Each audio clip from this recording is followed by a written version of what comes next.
Thank you once again.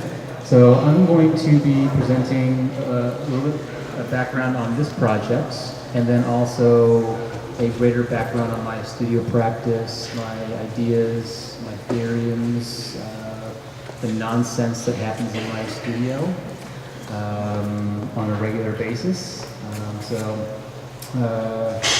My background is in print media and paper sculpture-based materials. I have a mechanical engineering degree as well, so I utilize mon diplôme d'ingénieur mécanique pour la construction dans ma sculpture, dans ma installation. So with this information, I like to take histories, take knowledge, material, and sort of bend them, shift them, and contort them in ways that becomes new information or new problematics to essentially make sculptures that either sit them by themselves or kinetic sculptures as well. So my background here, I am constructing or fabricating a chair. J'ai fabriqué une chaise Louis XVI dans le papier. So instead of wood, so here's a Louis XVI, chaise Louis XVI. C'est original, for example. So my interest in these is a symbol, it's an icon.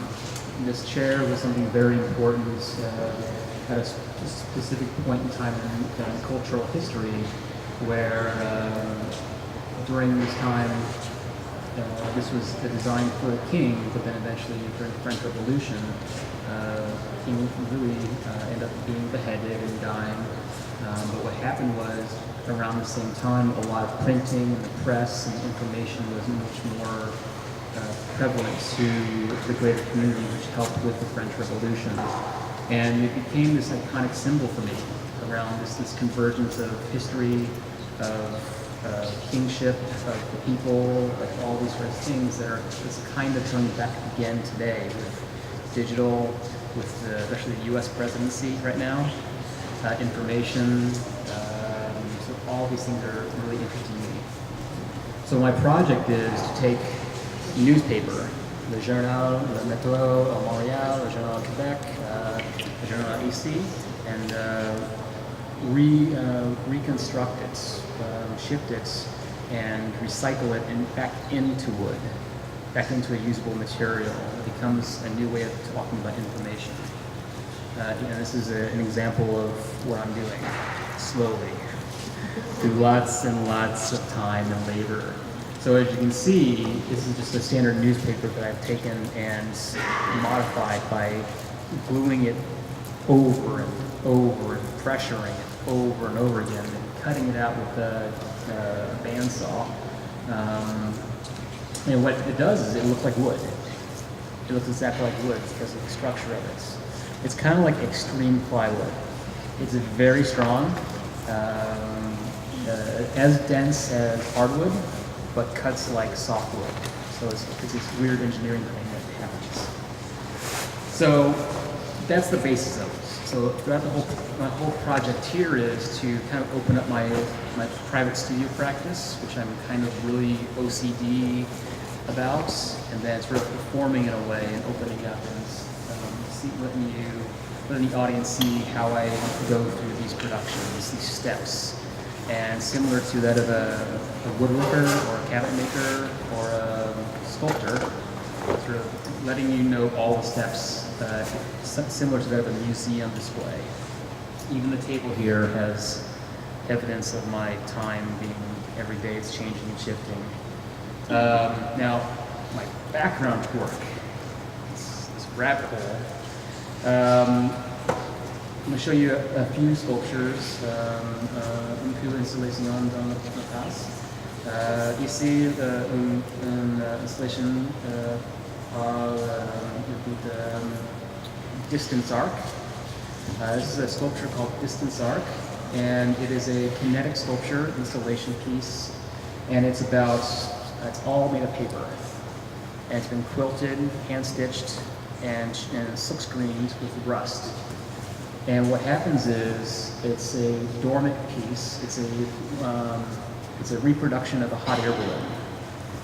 That what happens is when the audience comes in to look at it, it's lying still. So then as soon as the person's present, there are sensors in the room that notates the viewer, that reads them, and then all of a sudden it comes alive. So the hot air balloon literally starts filling there. So we give you detail of all the construction, the hand stitching. OCD again. So it starts filling there, and filling, and then, and also depending on how close the person is, it's filled bigger or smaller. So this is a quick example. Alors, il vous montre un exemple d'une montgolfière que tout fait à partir de papier, tout assemblé à main, et puis qui teint avec de la rouille. Alors, sa formation est en estampe, et puis en travail de papier, sculpture de papier.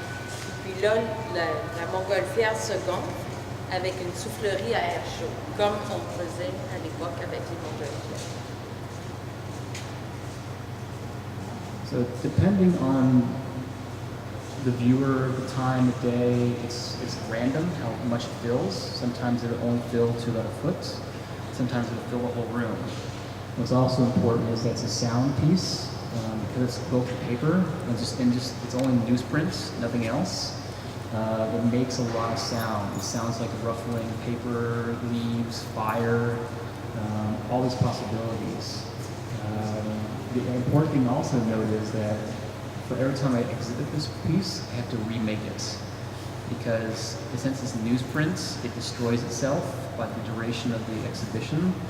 So I've shown this about 7 times, and I've got it down now where I can remake this whole piece from scratch in 2 weeks by hand. So how I don't have carpal tunnel yet, I don't know.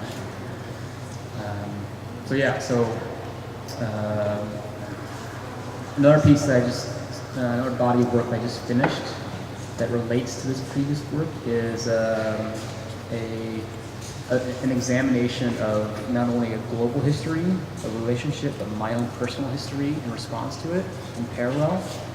I was looking at my family history, and for a very long time, I finally decided to really explore that with this specific body of work in relation to World War II and the Hiroshima bomb.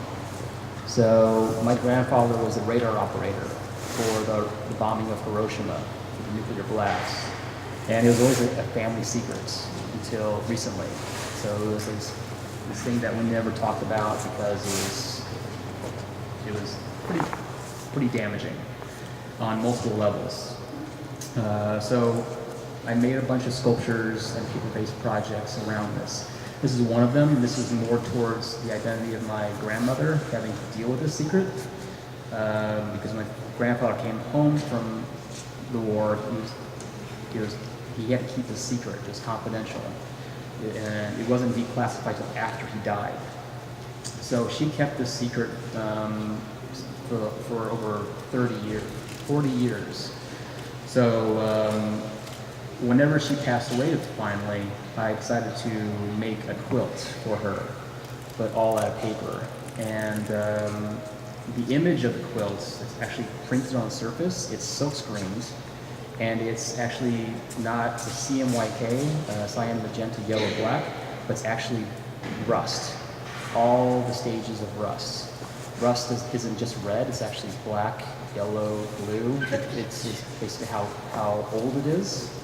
So I reprinted this the surface of this paper in the guise of a sky. So if you're ever to pull it apart, it'd be of the last sky above my grandmother's house the day she died. It was actually very fiery night and in parallel to her sort of Scottish spirit. I might explain the project. Alors, le projet qui vous montrait sur l'autre diapositive, c'est un projet qui a été fait à partir de souvenirs de famille, notamment de souvenirs de famille qui ont été gardés secrets, qui sont des secrets de famille. Son grand-père était un opérateur de radar, puis son grand-père travaillait comme opérateur de radar quand la bombe d'Hiroshima a été larguée. C'est resté comme secret de famille. Et puis, il a fait cette œuvre-là en hommage à sa grand-mère, qui, elle aussi, a gardé le secret toute sa vie. Et puis, suite au décès de sa grand-mère, il a fait cette œuvre-là, qui est comme un grand quadrillé, tout fait à papier, assemblé à main. Puis, l'œuvre est toute teinte à partir des différentes couleurs de la rouille. Alors, c'est pas teint avec les couleurs d'imprimerie qu'on connaît habituellement, mais vraiment à partir des différents stades de la rouille.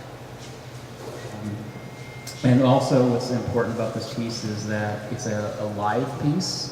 So every time I show and exhibit it, it's a performative work that on the opening day, for a straight week after the opening, the vernissage, I actually perform the construction of it. So as you see in the background, there are the blanks that I add to the bulk. And by adding to it, I literally am stapling. That's how I'm sewing it together. I'm hand stapling this paper quilt together. And attached to the stapler is a contact microphone that is directed towards a series of Marshall amplifiers, like guitar amplifiers in the ceiling, that make these bomb sounds or heartbeat sounds. And right now there are probably over 700,000 staples in the piece itself. So it's this continual sort of like process. Quand il présente l'œuvre que je vous ai décrite tout à l'heure, il la présente en même temps qu'une performance qu'il fait où il refait l'œuvre dans l'espace d'exposition. Il refait un identique de l'œuvre et puis il la broche à la main, chacune des broches. Il la broche, tout le travail de la brocheuse est amplifié à travers un système de son qui donne le sentiment que c'est des bombes qui éclatent. C'est un petit peu en lien avec la remémoration du secret de famille au largage de la bombe d'Hiroshima. In the background there is the next work I'm going to show. It's called Birth for Whom You Build. This was a piece that I did in relation to what my grandfather, I assume that sort of that mental state is, of just having to deal with an issue through labor. Back home, the Scots-Irish, we have a statement called work the devil out. And it's the idea of just put your head down and don't think about it, just work. Just the spirit of the Scots-Irish, just work until you don't think about it anymore. So for the past 3.5 years, almost 4, I've been making individual handmade boxes, silk screening, hand cutting, hand gluing, hand folding. And right now, in this image, there are 35,000, so 35,000 watts for the sculpture. Right now I have about 42,000. So I do about 50 a day. C'est un projet où, en partant du principe qu'on travaille ses émotions dans un travail un peu obsessif, il refait, il imprime à la main des gabarits pour des bois, tous des petits modèles de bois, puis il réassemble toutes les bois à la main. Et puis jusqu'à maintenant, dans le tas à gauche, il y en a 35 000, puis au total, maintenant, il y en a 42 000 qui sont des bois qu'il a tout assemblé lui-même. Also, they're displayed on pallets made of wax, so like recast shipping pallets made of wax. And also inside the pile boxes is a small machine that vibrates occasionally. So the very beginning of the opening, you see the boxes like this. But during the duration of the exhibition, this machine will shake and the boxes will slowly fall to the ground, tumble, almost like a ghost pulls them apart to eventually get into chaos, some more violent than others. Alors, il présente au début de l'exposition les boîtes sur des palettes. Et à l'intérieur de l'agglomération de boîtes, il y a un petit moteur qui vibre. Puis ça se désagrège, pas les boîtes elles-mêmes, mais l'empilement des boîtes lors de l'exposition. In the background there, in relation to this piece, is another sculpture. It is called Oppenheimer. It's a working lift, made complete pallet jack, made completely out of wood. And what I've done is, after I made it work, I carbonized it.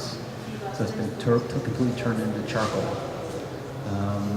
So it's got a bit of a velvety finish to it. People love touching it, but it's also quite fragile, so it's kind of hilarious. At the end of the exhibition, there's usually a lot of fingerprints on the white base. People touch it like, they swipe.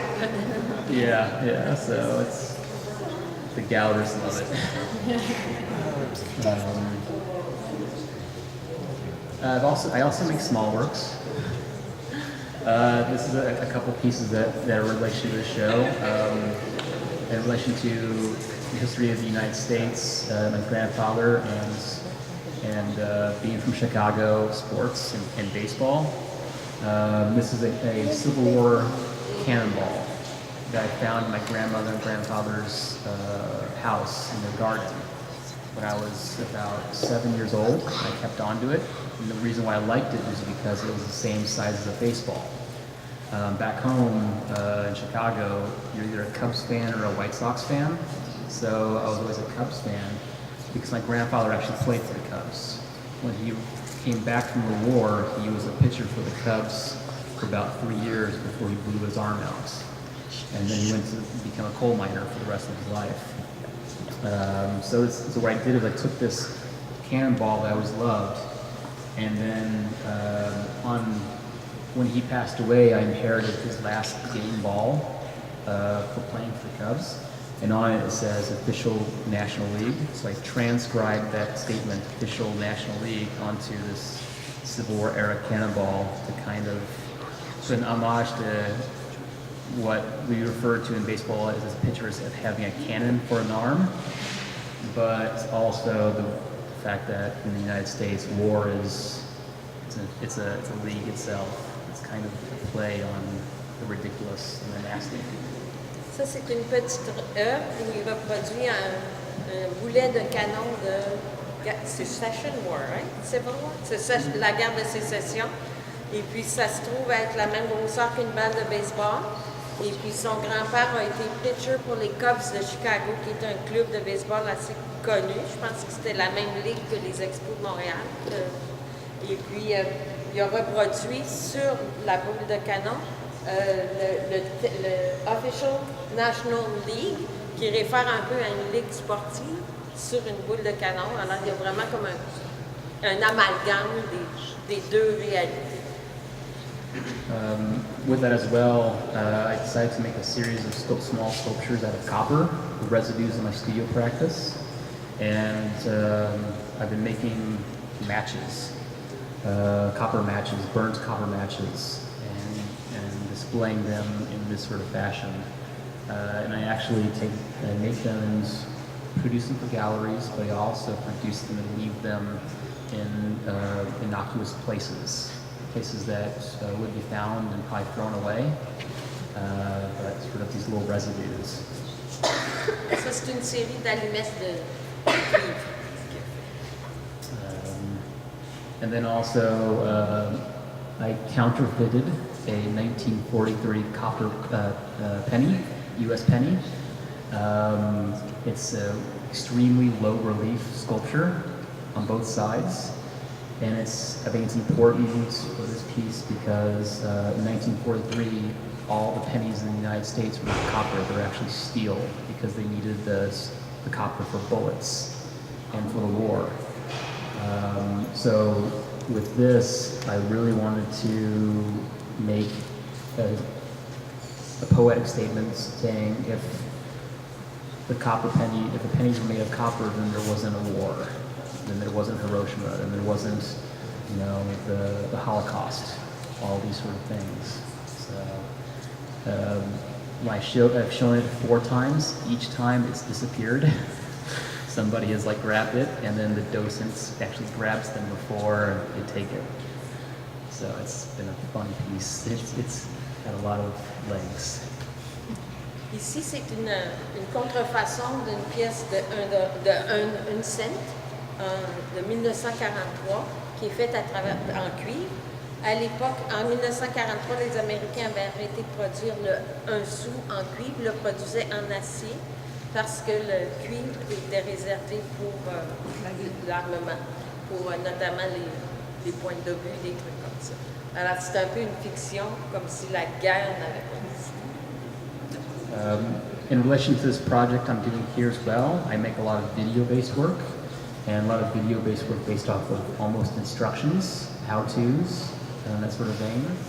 And I did a piece that was about just, again, working out the devil in a way.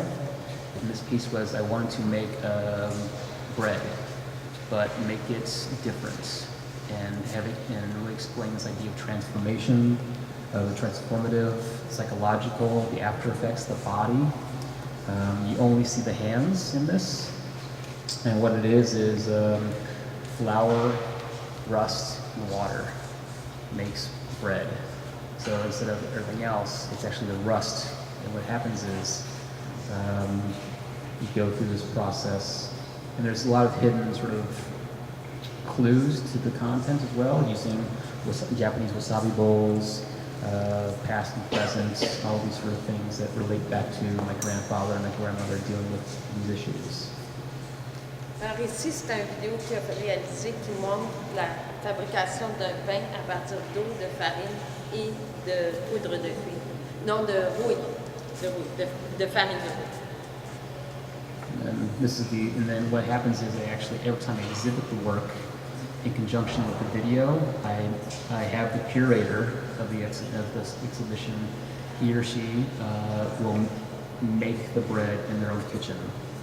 And this is the result of an exhibition in Montreal where you see how red it is. It's like blood red. And it's basically just pure iron you can cut, and it feels like bread. So, yeah. No one wants to take this one though.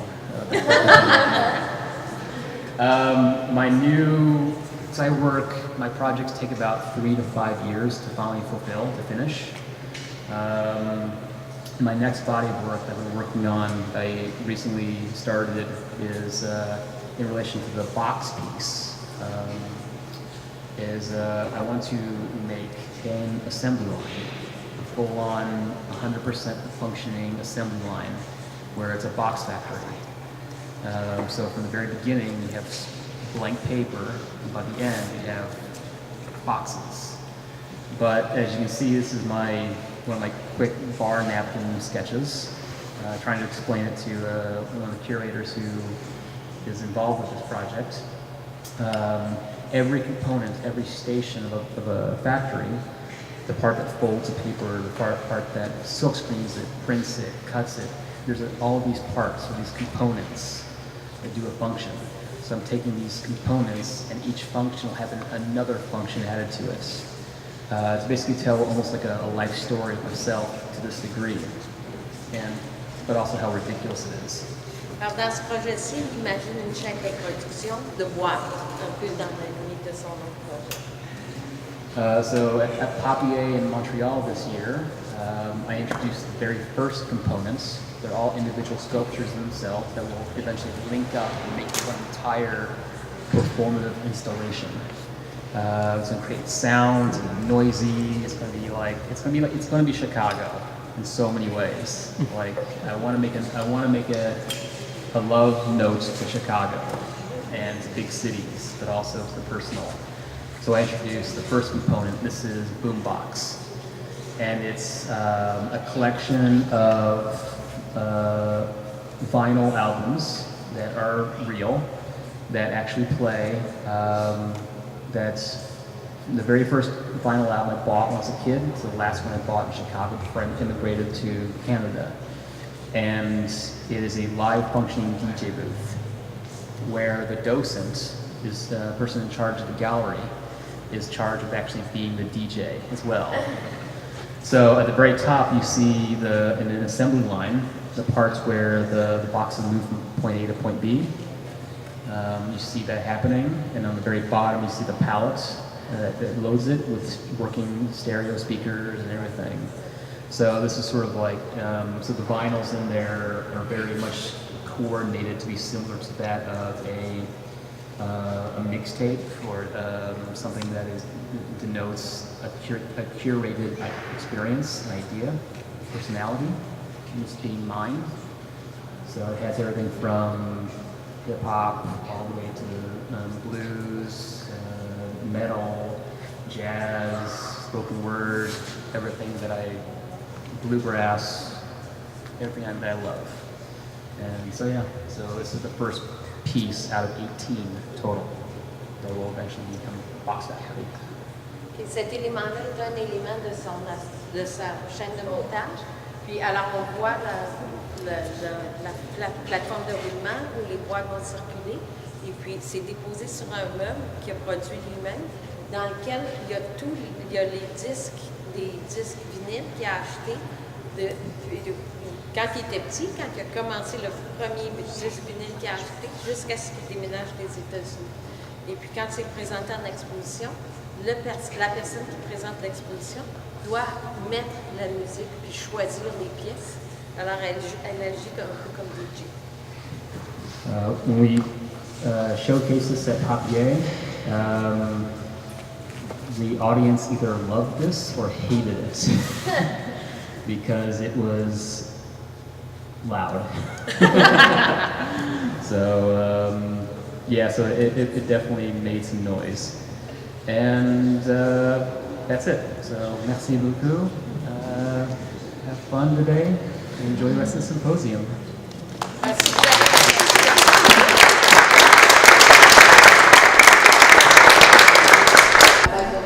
Alors maintenant, je suis avec Mitch Mitchell, qui est l'artiste du symposium. Hi!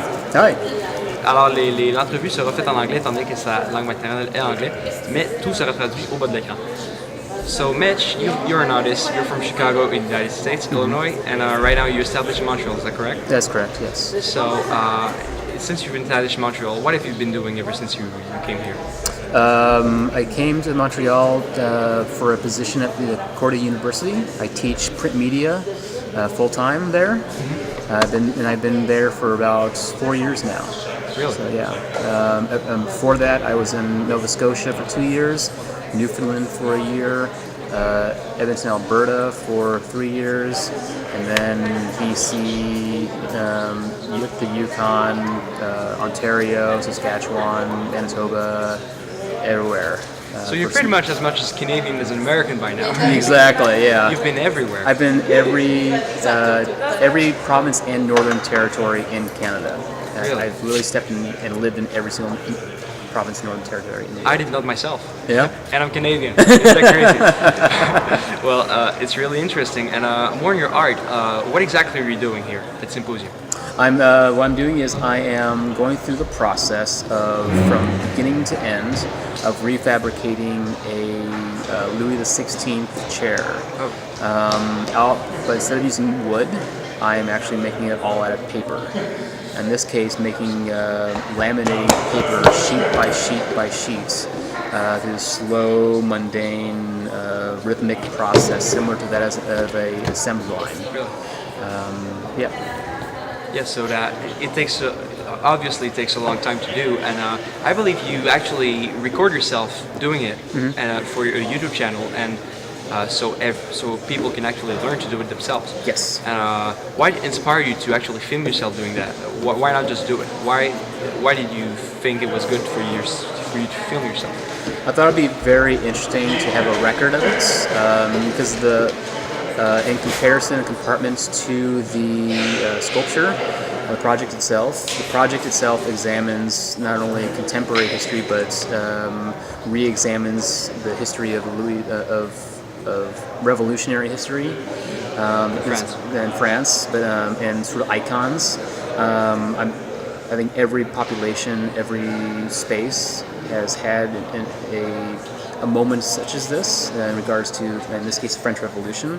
And I've always found it's very interesting because this chair is a very iconic image that is a point signifier towards this shift in cultural history in France. That is on par and parallel to some degree with what's happening in other countries, other nations, other former nations. So the thing that parallels all is it connects all of these nations together that have done this, whether it be France, Scotland, Ireland, United States, Canada, anywhere. Yeah. So what connects them together, in your opinion, one of the things that connects them together is the revolutionary spirit. Revolutionary spirit and revolutionary spirit, as well as the availability and democratic opportunity of having language, of having information, and being able to use that information to expand for the future. In this case, what happened with the French Revolution and what happened with like the colonies and against the British and let's say Ireland in 1905 towards the British as well, is they used the printing press.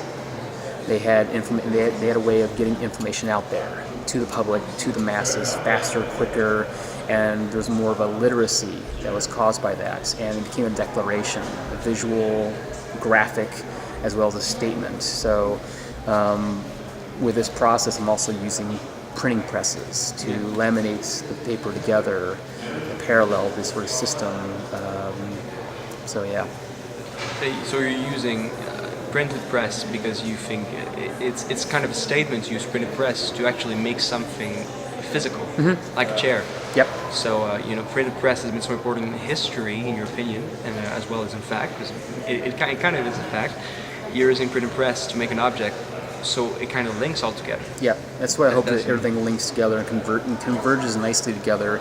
And then the idea that I'm using I'm using these very tactile, physical, taxing things, and then with the external project using the video, the new press, the new image, the new printing so is actually. It's kind of a circle. Yeah, right? It's historical. It's like digital now. Yeah. It's YouTube. It's MySpace, Facebook forums, web forums, and everything. So this will exist in a physical form as it does in the presentation, as not only in the display of the space, but also the eventual construction of a chair on paper, where you'll be able to read information, read the past histories of the papers I use, the newspapers, journals, but also the fact that it will exist on a digital level for free for anybody. They can even make their own press to make their chair. They don't have to make a chair; they just make a press to do whatever they want with. This idea of this propelling knowledge. Yes. And if anything, it's the most punk rock thing you can do, is just give someone else information to do something else with it for a positive. Yeah. So, well, Mitch Mitchell, have a wonderful symposium and thank you for being with us. Thank you very much. Thank you. I will.